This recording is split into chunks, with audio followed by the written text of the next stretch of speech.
بسم اللہ الرحمن الرحیم۔ شروع اللہ کے نام سے جو رحمان و رحیم ہے۔ اقرأ بسم ربک الذی خلق۔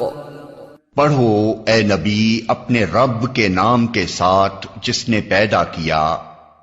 خلق الانسان من علق۔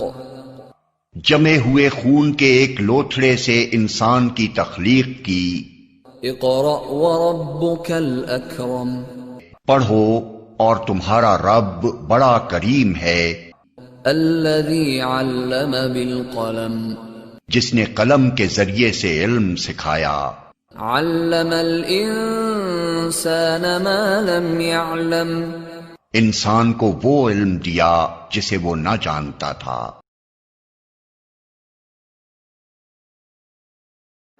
Assalamu alaikum. We start our class in the name of Allah, the most compassionate, the most merciful, and welcome to all students and parents in academic session 2020 and 21. And this is class metric, and I am your English language text teacher. And now, first of all, I want to introduce your book, which is prescribed by Syntax Book Board, Jamshoro, in this session. And this is the title page, means the front page of this book. You have studied this book, and then you have the contents. And this book you will find the 26 chapters. 26 chapters are divided into two parts. The first part, 13 chapters and 13 poems. Means we have to study 13 poems and 13 chapters in this book.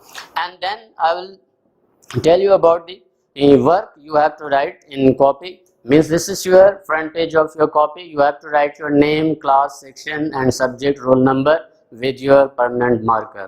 Next you have the complete the basic information, means student's name, father's name, and then etc. And then you have the index. You have write your index date wise and week number wise, and then you have to write or make it the front page or title page of your session, first semester midterm, and then start and session. And then you have to write the chapter number and then its name and difficult words and their meanings. This is now I am going to tell you about the first lesson of our book, that is the namely the voice of God. This is poem which is written by Louis I. Newman. Louis I. Newman was born in 1893 and he was died in 1972. He was born in Providence, Rhode Island. He is the USA poet, means American poet. He wrote the religious books and he got to study in Brown University and after the lectured at Columbia. So that's why the voice of God is such type of poem which is called religious theme poem.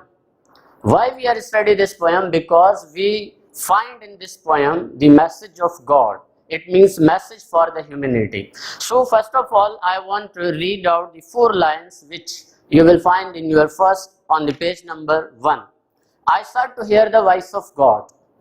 I sought hear the voice of God and climb the topmost steeple. Dear students, means the poet wants to hear the voice of God and he climbed the highest part of the building because he has the desire to converse with God. But God declared, and go down again, I dwell among the people. But God directed him that you go back, because I dwell among the people, because God reside in the human earth, God reside among the peoples. Means these are the lines which describe the poet. So that means we will find the message in this poem, that poet wants to convey a message through these lines, that God reside in always human earth. Means we cannot achieve the nearness of God through the readings or through the finding the buildings or in mosques or temples, but we find the God's nearness when we are going to serve the humanity. It means to serve the humanity, to serve the God. Means this is the message of this poem, and this is a very small poem, so that's why we are going to discuss and not more in detail. And then you will find the 3 questions in this poem. The first question, why did author climb the steeple? Why did God Second question, why did author climb the steeple? The author climbed the topmost steeple because he wants to search the voice of God. And second question you will find in this poem is that, and why did God tell him to go down again? God declared go down again because God reside in the humanity. God reside in the human nerves. And question number 3, which is the central idea of the poem, which is the central idea of this poem, say in your own words what you think is the message of this poem. Means the message of this poem is that anybody wants to get the nearness of God, he should serve their fellow beings, and because God lives in the hearts of people, that means serve to humanity, to serve the God. And then this is the message of poem, and I think you understand this lecture properly. And then finally you have to do the work of this first poem, that you have to write the question answers, difficult words, and then memorize the central idea of this poem, which is already provided you in the notes or solution. So that's why I hope that you must understand this poem. Thank you.